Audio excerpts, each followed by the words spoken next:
you to be able to deliver a quality report. This is one of those things that again you can do to help you while you are trying to generate business, because good reports equal again money for your client. It is literally your report.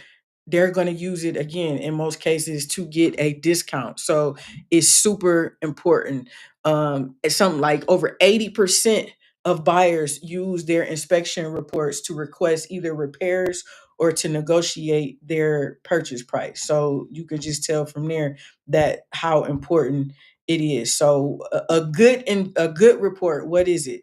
You need thorough comments regarding your major defects. Again, that's our number one, our main thing. Clear pictures or videos that illustrate the issues that we're talking about. And probably most important is the timely submission of the report to the client and the realtor. Okay, because again, they're up against a time frame. This is one of the reasons why the homework and things in inspector flow are set up like they're set up, because these people don't care nothing about what you got going on in your life and what happened. You must have the report to them by the time you say, because again, their contingency period could be expiring and there is no, hey, let me send an email, this happened, that happened. They just would lose out. Okay, so that's why the homework is due at 11:59 p.m. Eastern. Either you have it in or you don't, because you need to simulate the experience of what it's like with these reports. And the very first time that you send somebody an excuse, they're just not going to use you again. And they're going to tell the other agents in their office not to use you either. So that's one of those mental things where, again, we so loose and we be late with stuff and we have do stuff. You cannot afford to do that as an inspector, especially not as a new inspector. Okay. Overall, our goal is to inform, not to alarm. Okay. We want to educate people, not scare them away. Let me open this up. So of course, before we can basically write our report, we got to know what we're responsible for inspecting. So that's our scope. Okay, so the scope tells us what's included and what's excluded. Is basically the boundaries of our work. So we talked about our SOPs, our standards of practice, being the rules that we follow, telling us the systems and components that we have to inspect, the conditions that we report on. Again, some of you will follow your state's SOPs, others international or even ASHI. Either, no matter one, the idea is the same. The other thing to keep in mind are your limitations. You have to document what you couldn't see or couldn't access. Okay. So if there's snow on the roof, you have to include in your report that you did not inspect the roof because it was not visible because of snow. That has to be documented in your report. Was the crawl space locked? That's a limitation. It goes in your report. Your clients need to know why something wasn't inspected, and also it protects you legally. Okay. Again, our inspections are observations. We are visually observing the systems and components at the time of the inspection so that we can give our client information about the condition of those important systems and components. To make these observations, we use our senses. That's us as the inspector, plus the operation. Remember, I said we're not just taking pictures. You actually have to operate and test some of these components. And then we also use some tools. So our primary sense is sight. We're looking. What do we see? Either we may actually see an actual defect, or we may see something that is evidence of there being either a previous defect or one that's to come. Hearing, right? You also have to listen out and hear. On my last inspection, I was about to open up the electrical panel and I heard some buzzing. And I was talking, like I was recording a video. I was talking. I hear this buzzing in the background. So I'll be quiet. I'm like, where is this buzzing coming from? And there was some sort of alarm device that was actually inside of the panel. Now, a lot of times when you hear that sound, that's a breaker. You have a major issue. You can hear the buzzing of the breaker. This turned out to be an alarm, but you got to use your hearing. Smelling.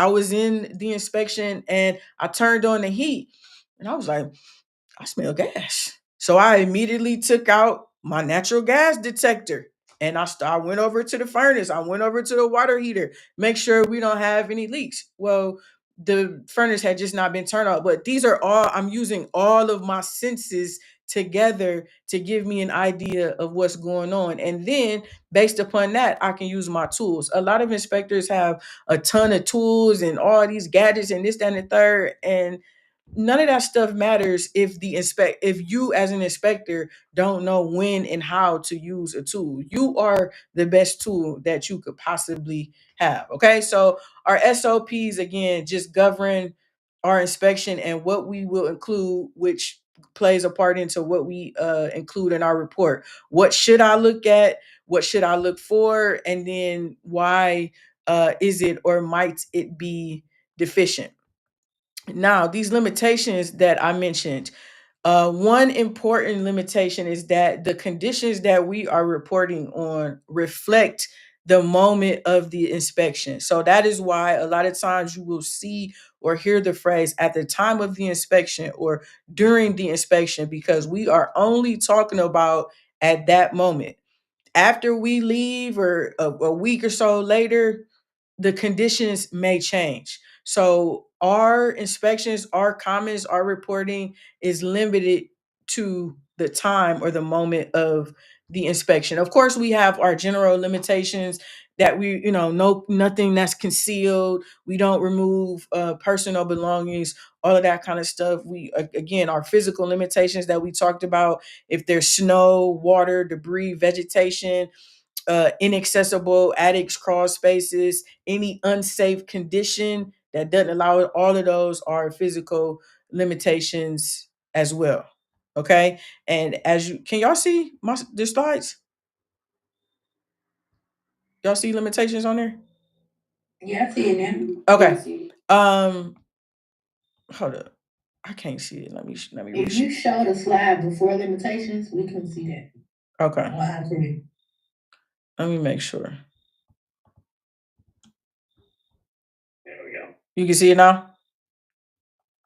Yes. Okay. So this is actually what it looks like inside of Spectora when you are um, documenting a limitation. So you can make a comment about it and also include a photo. Now, your states often have specific requirement as it relates to your reporting.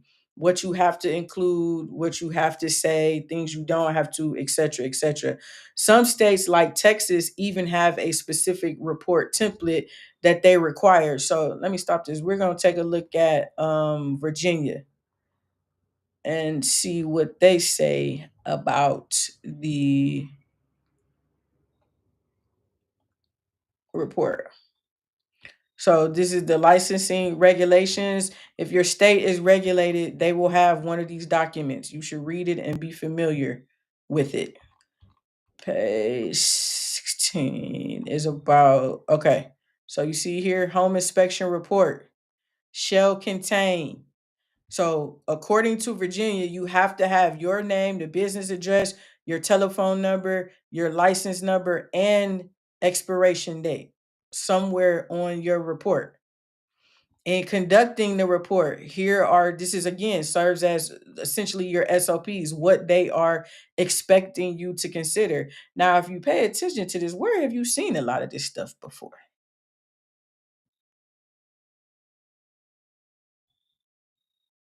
You're not noticing where you've seen it at, say, in the last 4 weeks?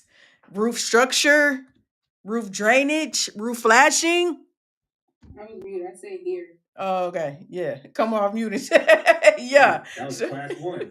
Exactly. So each of our systems, even with this, okay, the framing, cross space, foundations, floors, ceilings, and walls, every what we're learning is exactly what you need to inspect and also to report on. You see how they have it broken down by system for any smoke alarms. You got to include whether they're in good working. So this is required by your state. Now it also talks about what you're not. required to do. Okay? So again, if you're in a regulated state, your state has one of those documents, you need to check it out so you can know exactly what is required of you and what's not um required of you. All right. So, um our reports. So back in the day when they first started these home inspection reports, they used to be like checklists. Like the old guys would walk around with a clipboard and it would just be like a checklist, like yes, no type of deal. It's not like that anymore. Our reports are written in a narrative style. So instead of just checking boxes or saying this is good, fair, poor, we use full comments to explain what we're looking at, what's working, and what's not. And so this makes it easier for our clients to understand what's going on, and it also helps to keep us again in line with those SOP um, requirements. So let me go to the next one here. We got two main comment types that show up in our report. Does anybody know what they are? Are you showing a slide? Yeah, you can't see? Why is that doing I that? see report writing.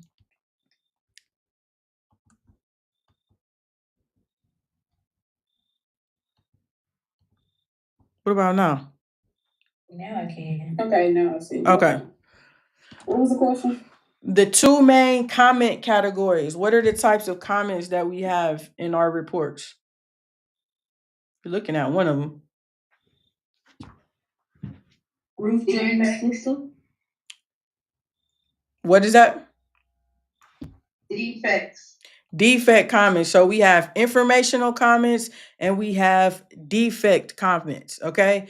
The starting with informational comments, these are not about defects or issues that we found. These comments are about helping the client understand what's there. Informational comments describe components, explain how the systems work, again, document limitations. You can give maintenance reminders. These are comments, again, remember I said we are trying to inform or educate. These informational comments are how we do that. So for example, in this slide here on the left hand side, the gutters and downspouts, were the informational comment says that they were inspected and no defects were observed. So this informational comment is telling the client what's present, how it's performing, and why it matters. Okay. This is one of the ways where you informational comments are used to sort of again demonstrate your understanding. These comments make your report feel professional and complete as opposed to just giving a list of problems. Okay. A lot of your clients will not know much about their home. So informational comments are really important because they're a sort of like a report that or a study guide that your client will need to read about their home. When they're walking through the house to look at it, they're looking at all the cosmetic stuff. Do they like the floor? Do they like the paint? Do they like the bathroom? They're not thinking about the systems and the things that really matter. So your informational comments are those is what helps to again educate or inform them. So in the on this right hand picture, this is a disclaimer. It shows up in every single one of my reports, and it basically just says that for my roofing inspection, the way that I inspected or my inspection method was drawn. I included this because I actually had this template before Ohio became regulated, but a lot of states require you to explain or to give your inspection method. Did you walk the roof? Was it from the edges? Did you do drone? So this is what this comment does. This language shows up in every single one of my inspections, and I don't have to add it in every time. It's a part of my template and it always shows up. Okay. So these are my examples of my informational comments. no action is required. We balancing out the report. It's not just all bad news defects. We're giving you some information, some education, showing you that we're professional and that we're thorough. We're helping to educate and inform our clients so that they can understand their house that they're about to live in for the next 30 years better, and also building credibility with our realtors by documenting exactly what was inspected and how it was performed. Okay. So the next, I was about to say, the next type of comment is our defect comments. Now this is why we get paid the big bucks. And so there is a framework or a formula or a way that you should write each and every single last defect comment. And from this moment on, this is what I will expect to see anytime you are expressing a defect. Okay. Our deficiency statements or defect comments, this is the most important part of your report. This is what, again, your clients are going to focus on more than anything else. No matter how much you try to educate or inform them, or you tell them to read this, they're going to flip to the page with the defects to try to see what's wrong. Okay. Accuracy is super important with our defects. Don't say that you saw something that you didn't, and don't exaggerate whatever it is that you saw. We're not there to try to, again, alarm them or to get them not to buy the house. But we also aren't there to sugarcoat safety risks and things that just because your uncle who, been working on houses say it can be done like this, that's fine, unc. But according to our accepted standards of building homes, it is a safety risk. So we're doing a balancing act, right? Not trying to alarm, but also actually informing on what's going on. So a strong defect comment always follows the same format. Okay, make sure you write this down. We're going to identify and describe the defect. Identify the issue. What's the problem?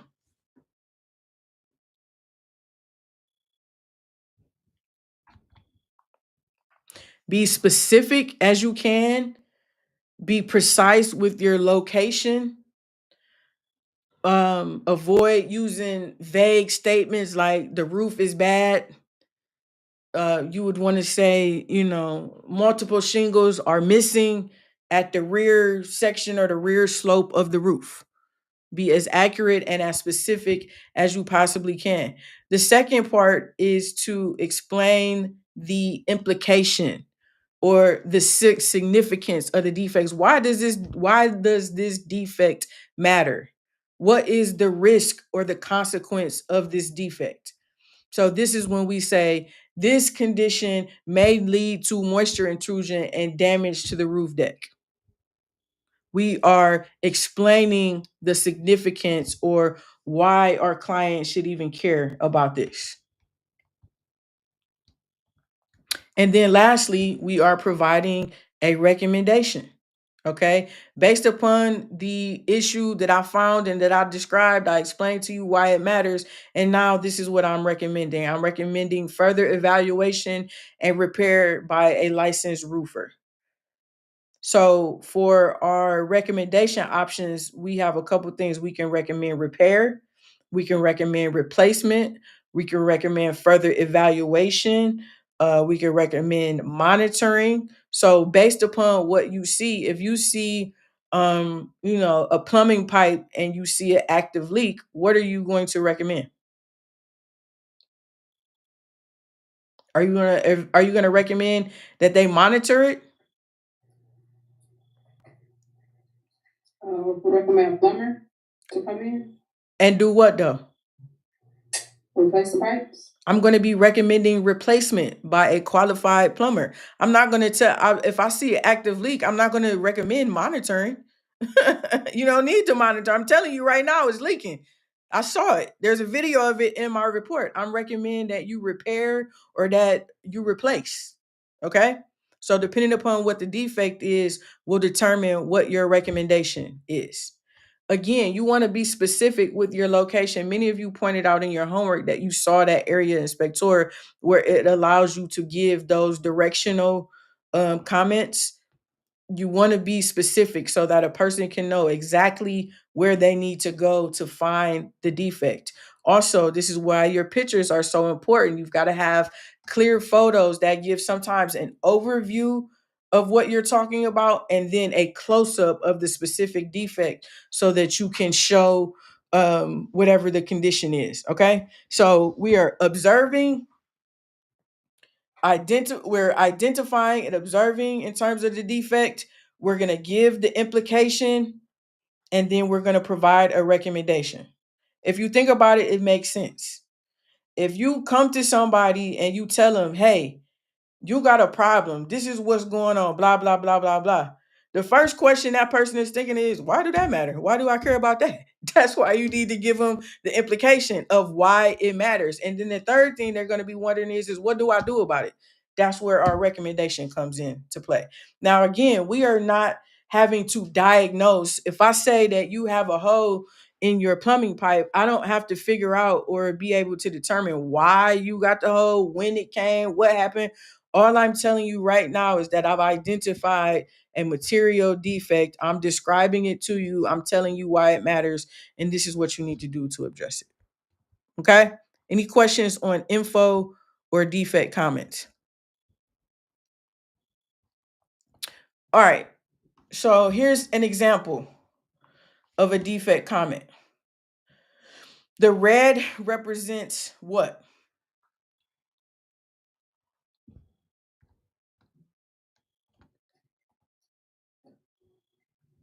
The information. Say it again. The defect. Yeah, what are we doing in this red section? Say that again. The location. Describing. So we have identified what the defect is. We are describing that defect.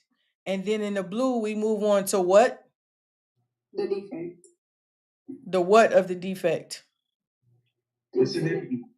Say again. The significance of the defect. The significance. This condition may result in damage to the wires. And lastly, in the green, we give our recommendation. Okay, so in your report, this is one comment. It's just broken down into these three pieces that are a part of our framework. Identify and describe, give the significance, give the recommendation. Now, when we are talking about our defects, when we write these defect comments, we have what we call defective conditions that we can call out. So this is what these categories sort of help to make our reports consistent and help the clients understand the seriousness of each issue. So these four categories, starting with number one, not functioning properly. So this means that the component is broken, is somehow disconnected, it's not doing its intended job, not functioning properly. So the GFC outlet does not trip and reset. The main water shutoff valve is stuck. The furnace does not respond to the thermostat. Okay, these components are not functioning properly. As a result, our recommendation would be to repair or to replace. Okay. Number two, significantly deficient. So this means that the component is still working. However, it is damaged, it is deteriorated, it's not installed properly. And so this would be your shingle, the curling of your shingles on your roof. You got curling shingles with granule loss. The shingle is still there and there's no observable leak, but it's still significantly defective because of the curling and the granule loss. If your condenser, your AC condenser, is still working, but is rusted out and it's dirty, excuse me, it is significantly deficient. Okay, so our recommendation would be to recommend either repair or an evaluation by a qualified whoever. Number three is unsafe. This is an immediate safety hazard. Even if it works, it's posing a safety risk or a risk of injury. So if you've got exposed live electrical wire, it may in fact be energized and providing power, but it's still an unsafe condition. If you are missing your handrail, you got steep stairs, you can still walk down the steps, but it is an unsafe condition.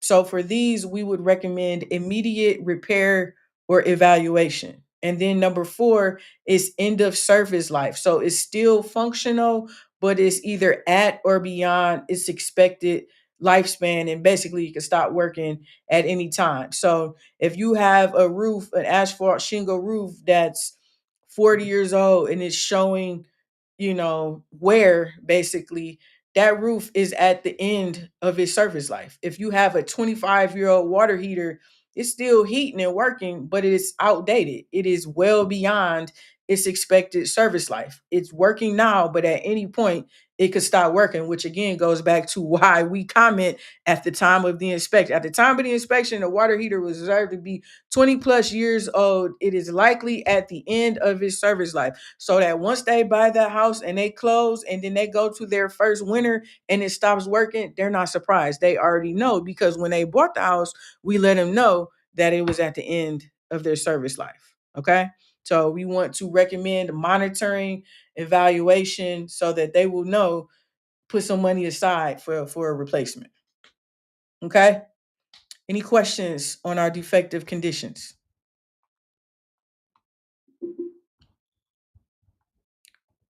No questions? I'm doing a good job explaining? Or I y'all had a just question. okay, go ahead. um, you explained significantly deficient. I'm trying to reiterate what you said, but I'm a little bit confused. So the condition, it still works. However, it poses, is hazard the right word? Or it still poses, Is damaged. right, like I'm trying to have an example. I don't know. I don't know.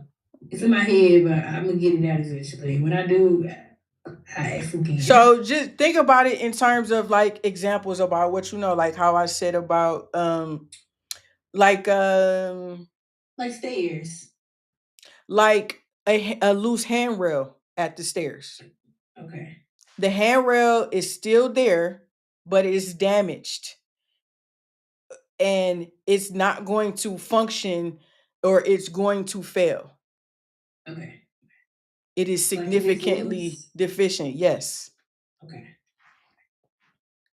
And from there, you would recommend monitor, monitoring or correction. Which Like, one would you say? hmm,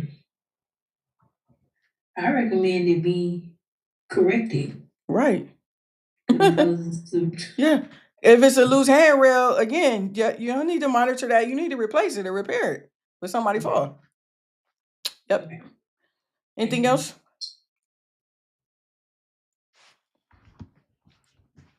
All right. Let's now talk about what this looks like in real life in terms of our report, how we put it together, how we deliver it, the practical piece of it. So typically how it works is a client tip that is usually going to be referred by a realtor will reach out and ask to schedule a home inspection. And this is what it looks like. This is the one that I mentioned to you earlier. The realtor sent this to them to send to me. Okay. So I received this in an email. My name is such and such. We refer to you by a realtor. We got our offer accepted. This is the address. We want to schedule. Please let us know. Now, this could happen again. This is why you want to think about what does your booking process look like. This realtor knows that when they send clients, you can email me, you can text, you can, however is fine with me. Some inspectors say click this link and go over here and put in the information, or call me, or this, that, and the third. Me personally, I don't like talking on the phone. So if we can handle it without you calling me, I would prefer that method. Okay. And this is really just a kudos to that realtor because they included all of the information. Because the first question when people reach out to me to ask about an inspection, I always ask them, are you under contract? Because a lot of times people jump the gun, and it does not make sense to have an inspection before your contract has been, where your offer has been accepted. Okay, so they are already telling me that our offer was accepted, and then the next thing I have to ask is, okay, what's the address and is the property vacant or occupied? They gave me that. So from here, Spectora is my main tool. I'm going to be able to book the inspection in terms of scheduling it. I'm going to be able to send my agreement. I'm going to be able to accept payment. I'm going to be able to complete my report as well as publish the report right in Spectora. Okay. So I'm gonna pull up Spectora so we can walk through this. What did y'all think about Spectora? Did you like it? Did you hate it? I liked it. I liked it. Yeah, it was real simple. Like you can basically do everything in there. Yeah. Good. I thought so too. Now I'm gonna give you a warning. The most important thing that you could do is to be familiar with Spectora. Remember now that you will be completing your report on the phone or on a tablet. So this is what it looks like on the desktop, the website view. It's a different look when you are looking at it from your phone. So you need to do both. You gotta be familiar with this. You do not want to show up to your inspection. You're out in the field and you don't have a good handle at on Spectora. This happened to me my very first inspection. I didn't have no inspector flow. I didn't have no Nita. I was just, out there. Okay. I had signed up for Spectora. I looked at it. I thought exactly what y'all thought. Oh, this looks easy enough, user friendly. I'm tech savvy. How hard could it be? Man, I showed up to that inspection. That damn software drove me crazy trying to click here and click there and not knowing this and be better than me. Don't do that. Be familiar with Spectora, how to navigate it on the website, as well as how to navigate it. If you're going to use a tablet, practice it on your tablet, your iPad, or whatever. You're going to use your phone, practice navigating and what everything looks like on your phone. Okay. All right. So, our inspection that we have. So, the client just reached out to us wanting to book, let me move this over. Wanting to book an inspection. What do we do next? Click new inspection. Sounds like a plan.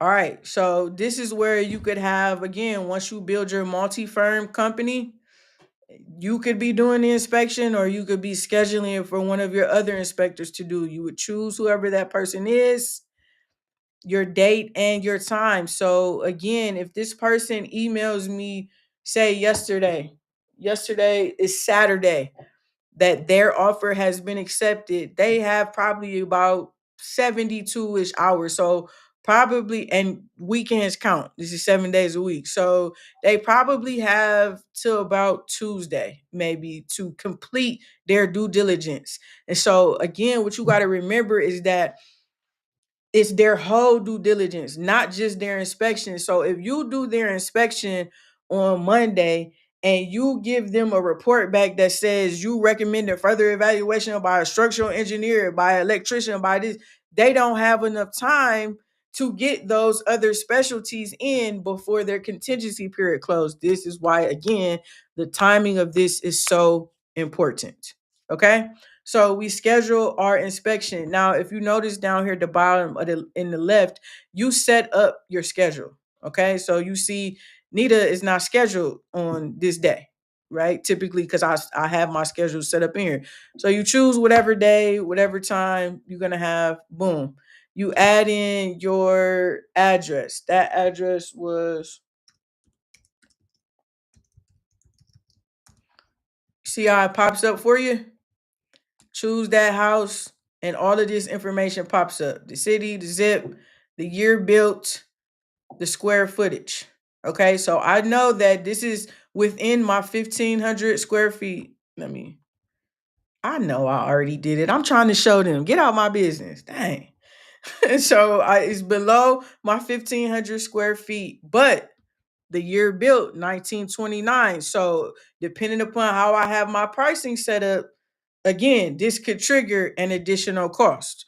Okay, my client. So we want to enter in the client's name, or if it is a repeat client, you can search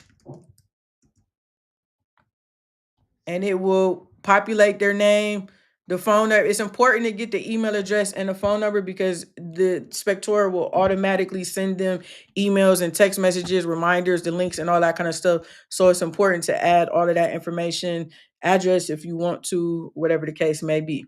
And then also, if you have an additional client, sometimes people are buying a home together. Sometimes husband and wife want their own separate, whatever the case may be. And then your services. So what service are you going to provide?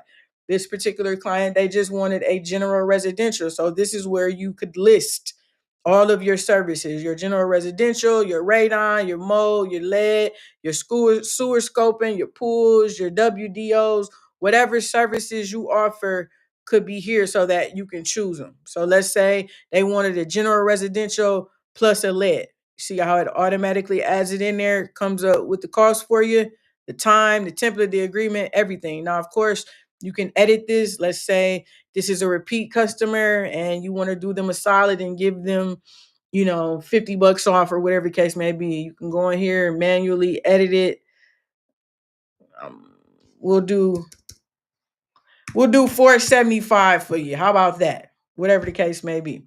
You can also change your template. Okay. So again, you can have different templates based upon the service that you're going to provide, as well as different agreements. So this is what I'm saying about your ancillary services. You will need a special template for your wood destroying. You may need an additional agreement for that. Same thing for your sewer scoping or whatever. So you can have all of that still accomplished right here while you are scheduling. Okay. So I got my services in. Always have this checked. Yes, we will require payment in order to release the report. If you want to add in the client's agent here so that when I publish the report, not only will the client, but also their agent will receive a copy. This is typically helpful or beneficial. I usually just do it. If I show up to the inspection and the client is there, I will ask them because technically they are my client. They are paying for the inspection. So the report belongs to them. So I asked them, would you like me to send a copy to your realtor? 99% of the time, they're going to say yes. Okay. And so I hit save. I'm gonna use it. This V10 is a newer updated version. So click that as well too. So you'll be on the new one. I hit save and boom. Now it creates this sort of dashboard for me for this particular house. So here I am, me, the inspector, my client. If there was an agent, their information would be here, the services and everything that I'm providing, my payment, my agreement. I am not officially booked until these two show green. Okay, until I have received my payment, until my inspection agreement has been signed. Okay. These are some of you took note of some of the other services that you can offer, sort of like affiliates. You will probably hear on the alumni side of things, you'll probably hear from Trandon. Trandon is the account manager for this Secure 21 for ADT. He's a good guy. Him and I are cool. So he typically comes around and talks to us and basically tells you how you can make money as an affiliate. You do an inspection, somebody's moving in. Hey, I got a guy, Trandon, he installs ADT services. You hook them up, they get installed. Trandon sends you a few bucks for your trouble. Okay. This is what is most important here. Oops, dang it. I just sent her that. She gonna email me like, wait a minute, what inspection do I have? My bad, Carla. Anyways, this is important because this will show you every email that is automatically sent, and it will also show you once it's been viewed. So none of that, I didn't get it. I didn't see it. I don't have it. Respectfully, it's a user error. You have it. Okay. And I can again also see when it's viewed. The same thing with text messages. Okay. So this is what it creates for you. The day of your inspection, you will open this up on your phone, right? Because you're out in the field now. You're not sitting at the computer. You will open this up on your phone, and then you will, I think it says edit on the phone. You will hit edit, and then you will be able to start your inspection. Any questions on that part? All right, let me go back. If you I had a question. Uh-huh. I got a lot of questions. The age of the house, you said that was a factor, I guess, in pricing. Why is it? Why do you think? Because the older the house, the more defects it is prone to. That's exactly right. Okay. The older the house is, the more issues it's gonna have. It's gonna have outdated building materials, outdated installations. It's gonna be a lot of issues, and it's gonna take you longer to observe and to report on those issues, which is why it takes more. Okay, so this is question. Oh, go ahead. So for the age of the house, you said you charge more. So did the software automatically pick up that it was older and pick the price, or did you have to like put that in separately and then it generated? Because it only showed 3 options when you like it didn't have a date on there when you picked general inspection. So did it already know? The size? No, not for the size, for the age. Yes, for the age. Because remember when I typed in the address and it pulled up the square footage and the year built, and it said 1929? Let me go back.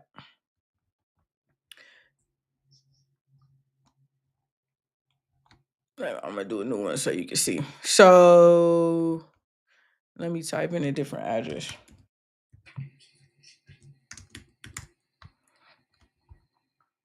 You see? So it pulls up the square footage and also the year built. So when I come down here to select my services, watch over here. When I come down here to select my general residential, you see I have my 450 base in there, plus it automatically added in the $75 because I have it set to where if the house is between 70 and 150 years old, it is an additional $75. Okay. So it automatically did that for me. Anything else? All right.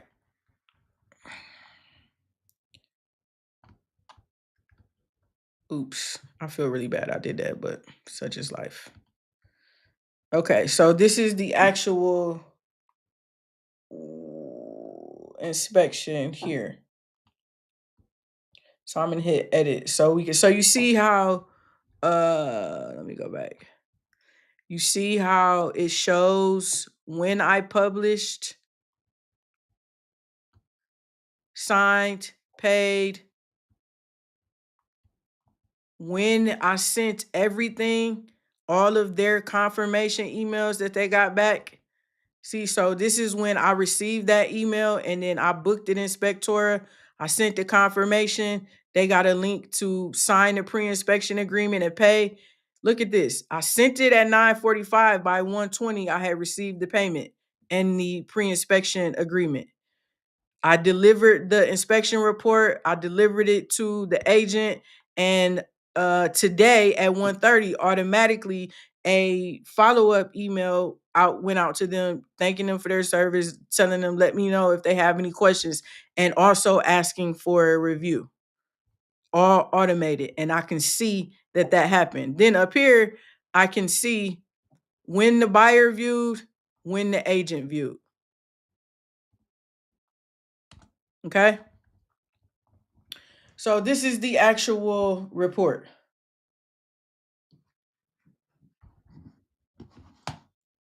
If you look here on the left, you should also see something. This should look familiar to you. Roof, exterior, structural. What's next week gonna be? Plumbing, so on and so forth, right? When I select roof, it should continue to look familiar. Roof covering, roof penetrations, roof drainage system. Looking familiar? It's the same concept. Okay. So when I get out to my inspection, the inspection is at 11 o'clock a.m. I am on site by 10:30. At 10:30, I have my drone up in the air. It is so important. I recorded a video about this. I didn't post it. I need to do that. It is so important. Look, she already just emailed me back. Not my address, Nita. I do need one for diagnose. She emailed me back that quick. Look, she's about to book another inspection. You love to see it. Anyways, it is so important to show up or to plan to be early. The other day, when I was on my way to an inspection, I left out. I woke up, got myself together, planned to be there at 10:30 for an inspection that started at 11 o'clock. And sure enough, I ran into traffic. I sat in traffic for 20 minutes. Okay. And so I still ended up arriving to the house at about like 10:45ish, but only because I had planned to be there at 10:30. You cannot show up late to an inspection. That is such a bad look.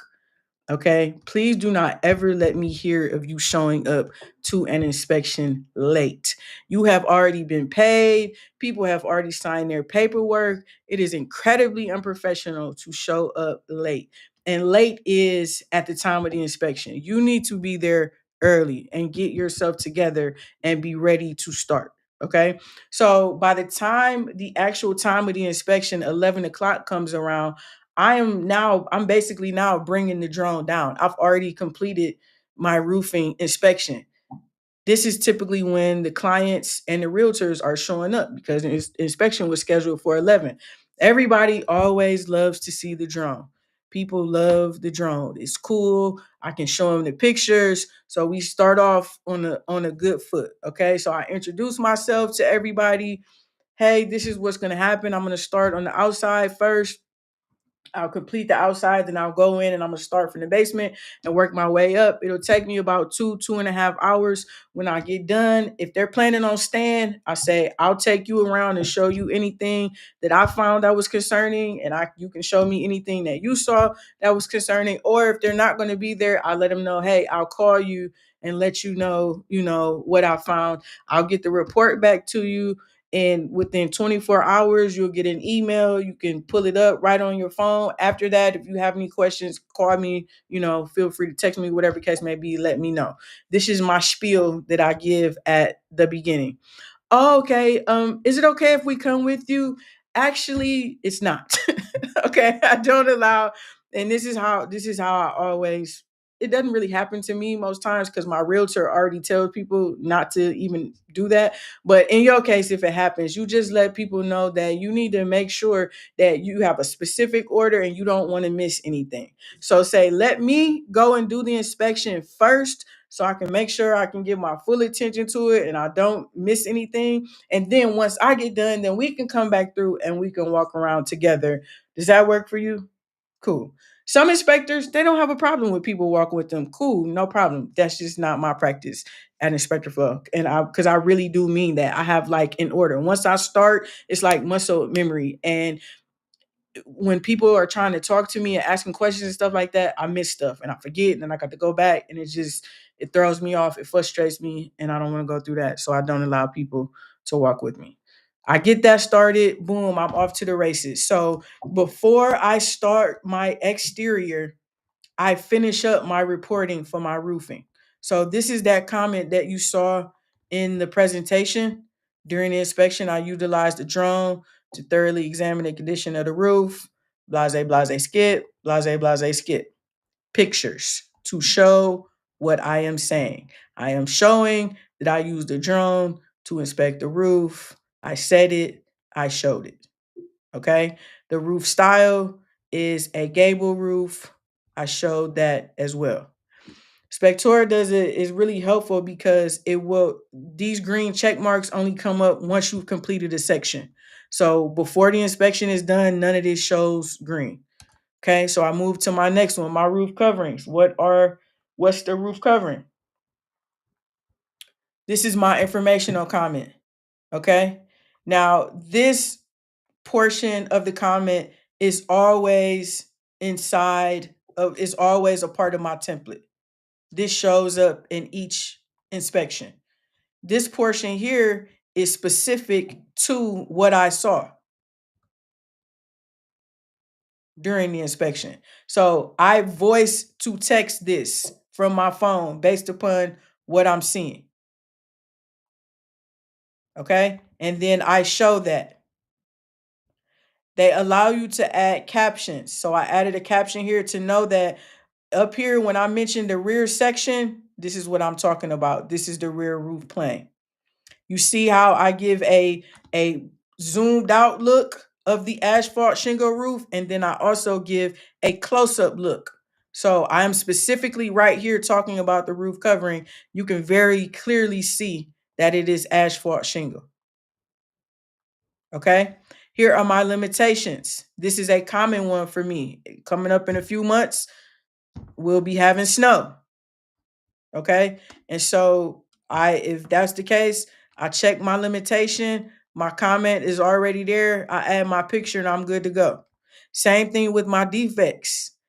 You see the same defects over and over and over and over and over again. And each time you see one new, you add one and you hit this save to template for use in future reports, and you build up a defect bank, right? So that when you're out in the field, again, this defect here of shingles missing, I didn't have to write this. It was already there. And then you just show the picture. Okay. Move on to my next one. I got roof penetrations. As my penetrations, I know I got plumbing vents. I could have an exhaust. I could have a skylight. This home didn't have a skylight or an exhaust vent, so I didn't have to worry about that. It only had plumbing vent pipes. This portion is a part of my template. It shows up in every report. This portion is what I saw at the time of the inspection. This is my picture. This is the plumbing vent. Okay. Roof drainage, same thing. Gutters and downspouts. My informational comment, my photo, if I saw any defects. Okay, so you want to, in these comments, try to avoid like jargon and different things like that. You want to be neutral because you are neutral. I've already been paid. I don't care if you buy the house or not. I hope it works out for you either way. If it's a great house, I hope you buy it and it works out for you. If it's not, I don't care. Call me for the next one. I've already been paid. I don't have a dog in the fight. So I want to be neutral. And one thing that I want to stress to you is to like the consistency, right? How I'm telling you that all of these different comments, they show up over and over and over again. You don't have to keep writing new comments. Okay? Just say the same thing every single time. This always again shows up in my report. Every single time. My defect comments, I don't rewrite them. They are all the same. When I see a defect, I scroll through and find which one. I select it, I add my picture, and that's that.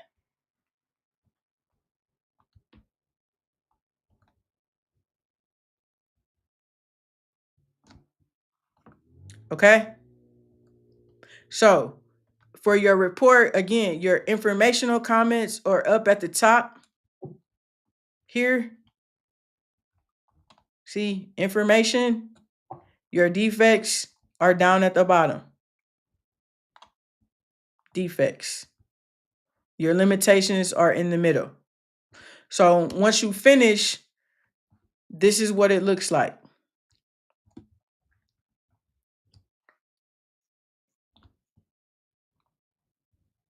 So this is what, you see how this is in red right here? This is what everybody's going to run to. They're going to want to see what these are first. They can look at the full report this way. or they can look at the summary, which does it by system. Important to notate over here is the PDF, right? Sometimes you will be asked to send the PDF version of the report. This is how you access it. This is also important because when you are submitting your homework to me, I will ask you for the PDF. I will not look at it if it is not the PDF. So once you complete your inspection, you will need to hit full report here. You will need to download this PDF and submit it to me in PDF version. Okay? Once everything is done, once you're done with your report, everything is as you want it. You hit this, it will say I've already published this one, so I can't do it again. But publish means that you are able to send an email to your client and also to the realtor, letting them know that the report is available. You've published it, you're done with that one. You can move on to the next one. What questions do you have?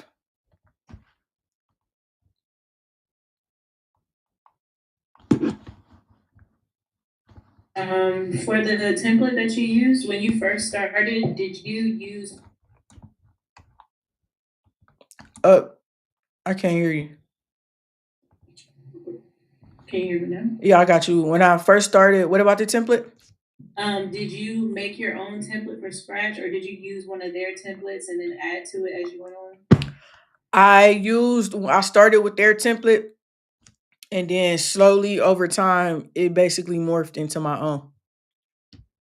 So up here at the top, templates, you can have my templates, so the ones that you have, and then this template center, you can choose um different templates. Gramicos, you see how these ones are specifically just for mode, just for radon. This is a commercial. These are other people who will let you use their template. This is the one that I was talking about in Texas where they have a specific, this is the form that you have to use for them. So yeah, you can use some of these and then sort of edit it to create your own. At the end of this, I'll be giving you, excuse me, a copy of mine so you can use mine to work from. But over these next few weeks, we're gonna really work to create your own. I don't like the idea of if I were to just give you my report now, you would basically just copy it. You would say everything that I say. And I don't want you to do that. I want you to learn how to do it yourself.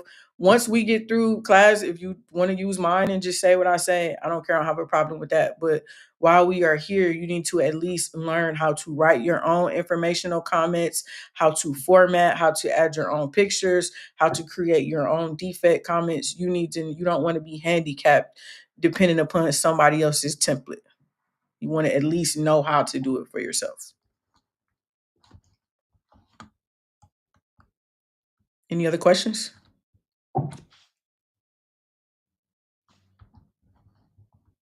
No más preguntas? No? Is the defect comment geared towards each system? What do you mean? So, like, if you in plumbing and you got defects on plumbing, or do it just show you the whole defect list that you have, No. like for roofing and everything? No. Or is it? Everything is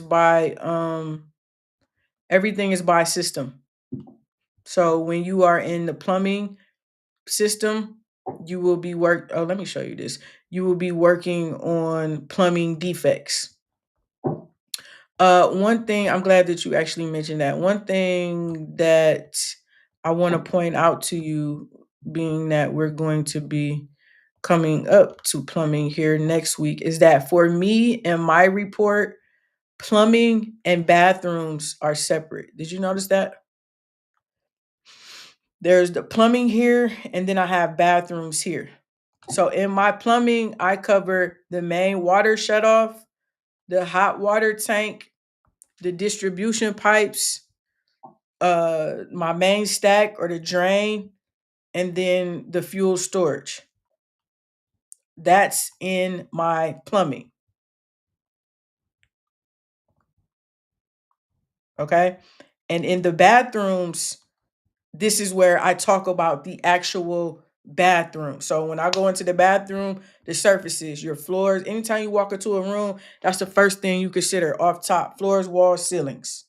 Before you start messing with any fixtures or anything that's in there, your floors, your walls, your ceilings, your toilets, sinks, tubs, the exhaust, and then the electrical safety protection. So even though the GFCI technically is a part of the electrical system, when I am inspecting my bathroom, it is a part of my checklist for the bathroom. So it shows up here. Even though the exhaust is technically a part of insulation and ventilation, when I am inspecting the bathroom, I inspect everything in that bathroom and it shows up in my report under bathrooms. If I have multiple bathrooms, then I just use the caption to put up bathroom, down bathroom, basement bathroom, whatever the case may be. To me, it is easier that way than trying to fit your bathrooms. Because even what about kitchen? I got the same thing here in kitchen. In the kitchen, I have plumbing. In the kitchen, I have electrical. So that didn't work for my brain. It worked easier when I walk into the kitchen. I do my surfaces, I do my sink, I do my GFCI, and I do my countertops. Even though, again, those belong to different systems. Does that make sense? Yes. What else?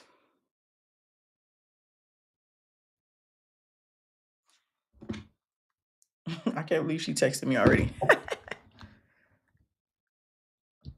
Okay, let me stop sharing. Either I'm doing a really good job or y'all are just asleep today because I think y'all have asked like 2.5 questions in total.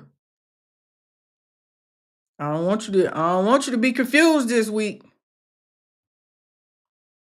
All hearts and minds are clear. I'm confused every week. Whatever. How do you use the arrows on the or like pointing out things on Spector? How do you use the arrows? Yeah, the pointers. Okay, let's look at that.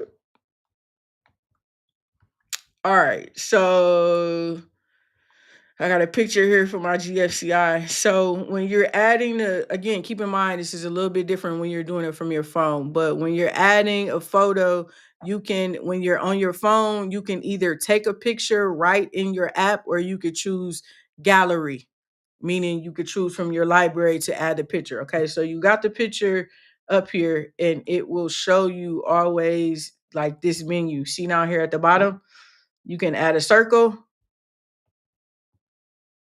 You could choose the color of your circle, and then you just draw it. You can add a square, choose the color, and then you just draw it. I'm just dragging with the mouse. Same thing with the arrow.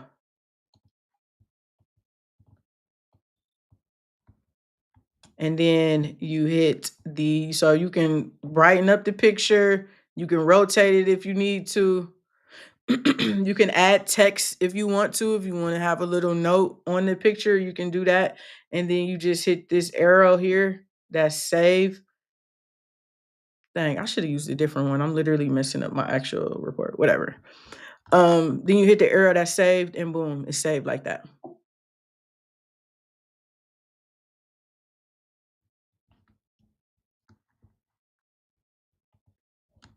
What else? Now, it is going to feel like when you're doing your inspection, you're going to feel like it's taking you forever, and you're gonna say, I'm gonna just take the pictures and I'm gonna do the report when I get home. Don't do that. Do not do that. You need to report as you inspect. It will take you some time. You're new. So you're still finding your flow. You're still figuring out, trying to see what you see, trying to say what you see, trying to show what you say, all of that kind of stuff. It will take the time to inspect. I mean, to report as you inspect. You do not want to, when I get done, when I leave the site, pretty much so all of this is green. I'm done with pretty much so everything. When I get home, I open it up like this on a computer so that I can look for typos. Sometimes I'll reword stuff or I add extra pictures or anything like that, but I'm basically just looking over it. I do it. I look at this view here so I can see what I said, and then I'll open it up in another window so I can click back and forth, right? So if I don't like, if I feel like I need to add something here, then boom, I could just add it. So I look at it in this view because it shows me everything. Never publish a report without looking over it. I had a few typos in my last report because again, I'm using type the what is it? Text to talk, whatever it's called. I'm using that. I'm out in the field. Sometimes I may be typing too fast, my fingers slip off or whatever. So I always check everything out before I submit. When you're taking your pictures and it says like I saw it said add photo or video, is it allowing you to add the photos inside the not well I App, guess the app, yes. or do you have to like upload them? You can do both. So Okay. I take mine in my camera just because I like to have like all of the record of my photos and then I add it into. But when you're on your phone in Spectora, it will allow you to pull up like a camera within Spectora so that you can take the photo. And then Inspector, it's not keeping those photos for you because you won't have a record, or is it keeping them in for you somewhere? It is syncing your whole report, but Mm-hmm. not the photos individually. Okay. You get what I'm saying? So like when you do your inspection on your phone, you'll see it'll be like a cloud and it'll be like an arrow up and it'll hit sync. And when you hit that, it syncs everything so that when you open it up on the computer, all of the pictures and everything that you added out in the field will show up. But to my knowledge, there's not a way to just simply extract or like download all of the photos, which is why I take them in my camera on my phone and then I add them in so that I can have, because I save all of those. I put them in a folder with the address to the property, all of the pictures and my report. You keep them for 5 years.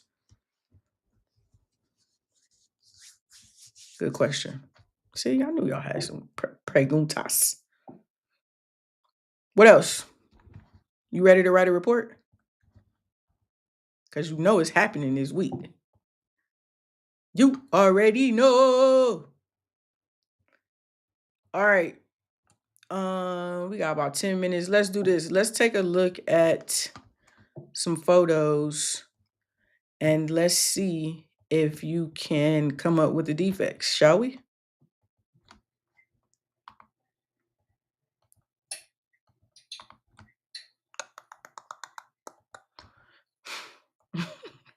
I gotta get me like